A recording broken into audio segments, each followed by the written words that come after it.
Ma'am আপনার সাথে 2 minute কথা বলা যাবে? হ্যাঁ বলুন না। ম্যাম নতুন বছর তো পড়ে গেল, তো আপনি নতুন বছরে কি রেজলিউশন নিচ্ছেন যেটা সারা বছর ফলো করবেন?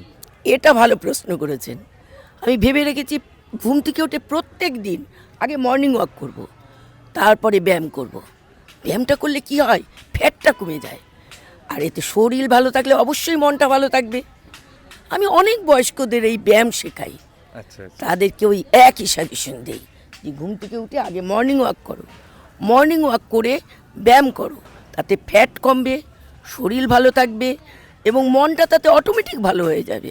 বাহ, আপনি এটা খুব ভালো কথা বলেছেন। তো ম্যাম আপনি কোনো সারা সপ্তাহে ডায়েট ফলো করেন? সারা সপ্তাহের কথা আমি কিছু বলতে পারবো না, তবে আজকে এখন আমি এই জিলাপি আর কচুরি এনেছি, এটা এখানে বসে খাবো, খেয়ে তবে আমি বাড়ি যাব।